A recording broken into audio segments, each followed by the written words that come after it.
अमेठी के अखाड़े में मुकाबला और दिलचस्प, खुद मोदी करने जा रहे हैं प्रचार। 5 मई को अमेठी में मोदी की रैली, स्मृति ईरानी के मुकाबले राहुल गांधी हैं उम्मीदवार। अमेठी में बीजेपी की चुनावी रणनीति तेज, अमित शाह ने कार्यकर्ताओं के साथ बुलाई बैठक। अमेठी में राहुल की रैली आज, 2 दिनों तक अमेठी में राहुल करेंगे प्रचार। अमेठी में प्रियंका भी रहेंगी राहुल के साथ। भाई को जीत दिलाने के लिए अमेठी में लगातार नुक्कड़ सभाएं कर रही हैं प्रियंका। अमेठी में बटे आपत्तिजनक पर्चों को लेकर कांग्रेस बीजेपी के बीच आरोप प्रत्यारोप, पर्चे में सोनिया का था जिक्र। चुनाव आयोग के खिलाफ यूपी के नगर विकास मंत्री आजम खान का हल्ला बोल, दिल्ली के जंतर मंतर पर आज करेंगे प्रदर्शन।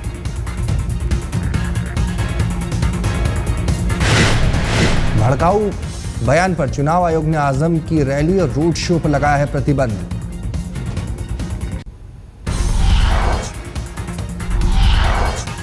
भाषण में मोदी का सोनिया और लालू पर वार, कहा जीत के लिए कैदियों को जेल से छुड़ाने को तैयार। लिख के रखिए मैडम जी, अभी भी 2 राउंड चुनाव के बाकी है। आपने लालू जी को जेल से बाहर निकाल दिया है, ऐसा करो हिंदुस्तान की सभी जेलों में जितने लोग हैं सबको निकाल करके आप अपना चुनाव जीतने के लिए सबको मैदान में उतारो। मोदी ने 3D भाषण में उठाया कुंडू कमेटी की रिपोर्ट सार्वजनिक करने का मुद्दा, कहा रिपोर्ट में गुजरात में मुसलमानों की स्थिति सबसे बेहतर बताई गई। मोदी ने अल्पसंख्यकों की शिक्षा पर दिया बयान, कहा मुसलमानों के एक हाथ में कुरान और एक हाथ में कंप्यूटर देखने की चाहत।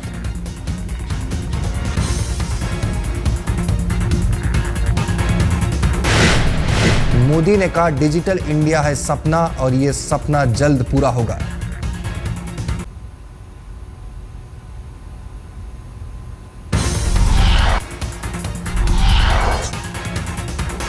वाराणसी में ठुमरी गायक छन्नू लाल मिश्र ने जनता से की मतदान की अपील, कहा मतदान के दिन घर में न बैठे लोग। छन्नू लाल मिश्र ने कहा कि लोग किसी को भी वोट दें लेकिन मतदान जरूर करें। गायन के जरिए उन्होंने की अपील। वोटवा सबके हो जरूरी भैया देशवा के लिए, वोटवा सबके हो जरूरी भैया देशवा के लिए, अपने देशवा के लिए भैया देशवा के लिए, वोटवा सबके हो जरूरी भैया देशवा के लिए। मोदी पर केंद्रीय मंत्री बेनी प्रसाद वर्मा की आपत्तिजनक टिप्पणी, साथ ही उन्हें जेल भेजने का किया जिक्र। गोंडा के मौजूदा सांसद बेनी प्रसाद ने उतरौला में दिया बयान, कहा राहुल बने पीएम तो मोदी भेजे जाएंगे जेल। मोदी तुम हारोगे, राहुल भैया जीतेंगे, प्रधानमंत्री बनेंगे, गोधरा का मुकदमा फास्ट ट्रैक कोर्ट को चलाएंगे और तुमको आजीवन कारावास दिलवाएंगे। बेनी ने आरएसएस के ड्रेस कोड पर फिर उठाया सवाल, का मुसोलिनी के गुंडों से मिलती है आरएसएस की ड्रेस। बेनी ने कहा बर्खास्त हूं या फांसी दे दो, मोदी पर नहीं बंद करूंगा बयानबाजी। अमेठी में गौरीगंज के पास बीजेपी कार्यकर्ताओं ने रोका प्रियंका का काफिला, गाड़ी से उतरकर की बात। बीजेपी कार्यकर्ताओं की बात ध्यान से सुनती रही प्रियंका, कार्यकर्ता पहने हुए थे भगवा टोपी। कार्यकर्ताओं ने कहा कि वो गांधी परिवार के खिलाफ नहीं, लेकिन राहुल गांधी ने नहीं किया कोई काम। कुछ बीजेपी कार्यकर्ताओं ने उतार ली अपनी टोपी, प्रियंका ने हाथ पकड़कर समझाई अपनी बात। इससे पहले आम आदमी पार्टी के कार्यकर्ताओं ने भी रोका था प्रियंका का काफिला, बात करने के बाद लगाए थे जिंदाबाद के नारे।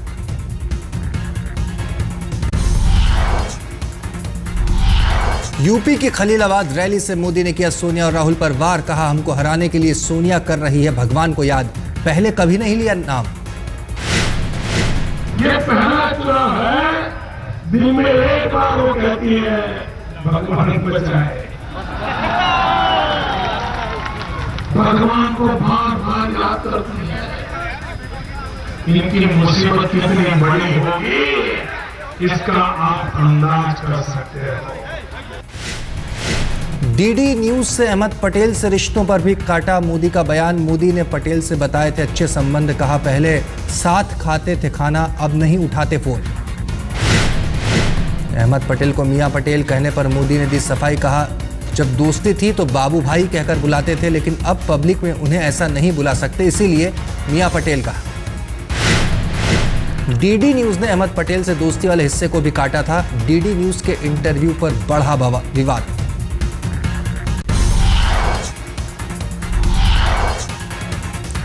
लालू यादव ने किया रॉबर्ट वाड्रा का बचाव, कहा रिश्तेदारों को बदनाम करने की आदत ठीक नहीं।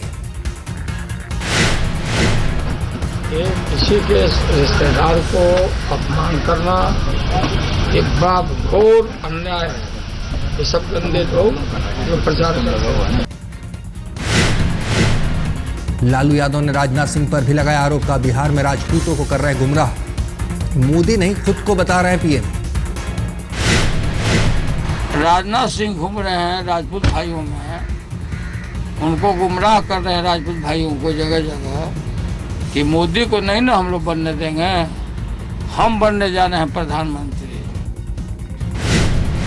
रामविलास पासवान पर लालू ने बोला हमला, कहा बीजेपी के साथ जाकर खत्म हो गए पासवान।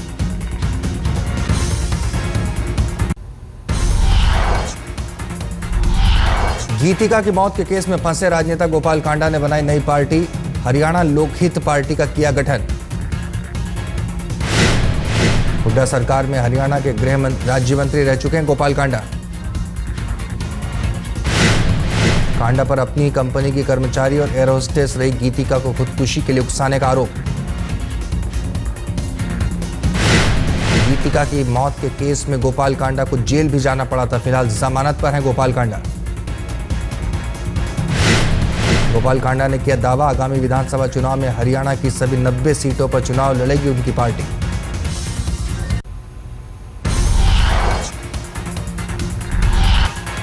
असम के कोकराझार और बक्सा में हुई नस्लीय हिंसा पर सोनिया गांधी ने जताया दुख, कहा उग्रवादियों के मंसूबे नहीं होने देंगे कामयाब। सोनिया ने कहा वो लगातार असम के मुख्यमंत्री तरुण गोगोई के संपर्क में है और हालात पर नजर बनाए हुए हैं। असम के बक्सा जिले में उग्रवादियों ने करीब 30 घरों को आग के हवाले कर दिया। नस्लीय हिंसा में करीब 23 लोगों की मौत। बक्सा समेत कई इलाकों में सुरक्षा के मद्देनजर अभी भी कर्फ्यू लगा हुआ है। पुलिस ने लोगों को घरों से बाहर न निकलने की अपील की। नस्लीय हिंसा की वारदात को देखते हुए सेना को असम में तैनाती के लिए अलर्ट कर दिया गया है। झारखंड के हजारीबाग में आपस में भिड़े नक्सली संगठन जेपीसी और टीपीसी। नक्सली संगठनों के बीच जमकर हुई गोलीबारी। गोलीबारी में जेपीसी के 2 नक्सल कमांडर ढेर। पुलिस ने घटनास्थल से बरामद किए स्वचालित हथियार। जेपीसी का जोनल कमांडर बादल और उसके सहयोगी बलराम की भी कुसुम्भा में हत्या। कोयले की तस्करी के लिए वसूली की रकम को लेकर छिड़ी वर्चस्व की जंग। आपसी भिड़ंत में अब तक 12 नक्सल समर्थकों की हत्या। वारदात के बाद हजारीबाग में फैली दहशत, तफ्तीश में जुटी पुलिस।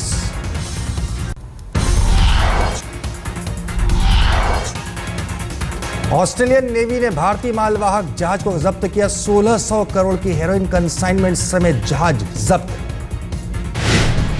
गुजरात के लक्ष्मी नारायण नामक जहाज से 1032 किलो हेरोइन जब्त। शिपिंग कंपनी ने हाजी बशीर को किराए पर दिया था जहाज।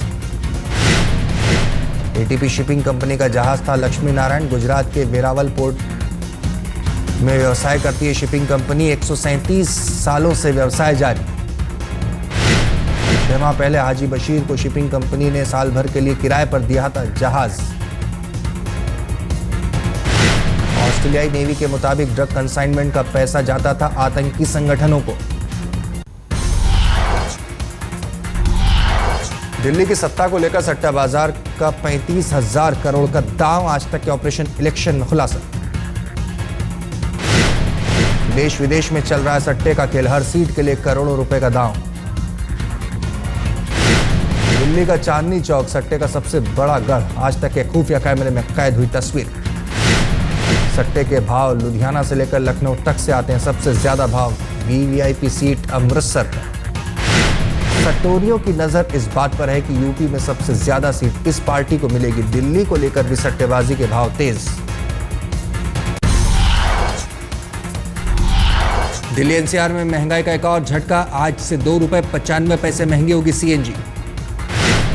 पाइपलाइन से आने वाली रसोई गैस की कीमत में भी बढ़ोतरी, ₹1 बढ़ेंगे दाम।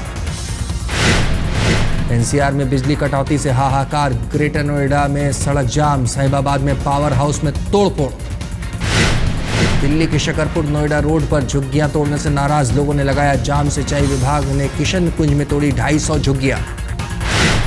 गाजियाबाद में बीडीएस की 3rd ईयर छात्रा ने पंखे से लटक कर दी जान, सुसाइड नोट में कॉलेज प्रशासन को ठहराया जिम्मेदार।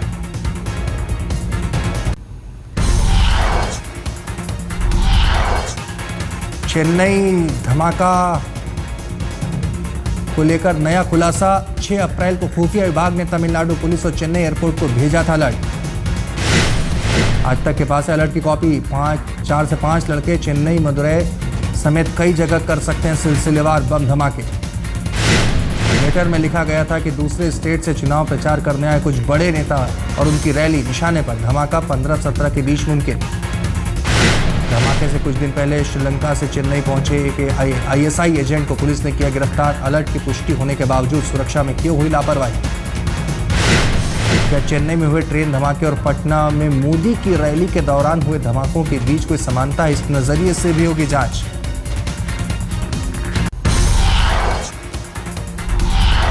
आईपीएल के 7वें सीजन में देश में हुए पहले मुकाबले में चेन्नई सुपर किंग्स ने कोलकाता नाइट राइडर्स को 34 रनों से दी शिकस्त।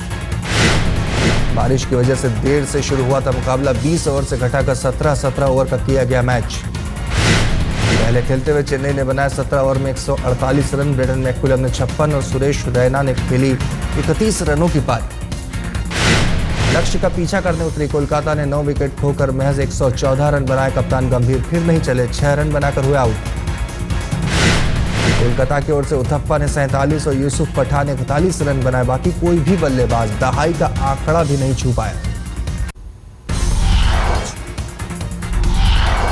अफगानिस्तान में टूटा कुदरत का कहर, बारिश के बाद हुई लैंडस्लाइड में कम से कम 350 लोगों की मौत।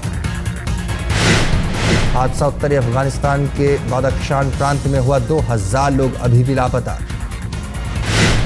बादख्शान प्रांत के गवर्नर शाह वलीउद्दीन अदीब के मुताबिक पहाड़ी खिसकने से हुए हादसे में दबे करीब 300 घर। हादसे के बाद राहत और बचाव का काम जारी, संयुक्त राष्ट्र मिशन भी बचाव कार्य में जुटा। अफगानिस्तान में एक हफ्ते के भीतर दूसरी बड़ी प्राकृतिक आपदा, पहले बाढ़ से आई थी तबाही।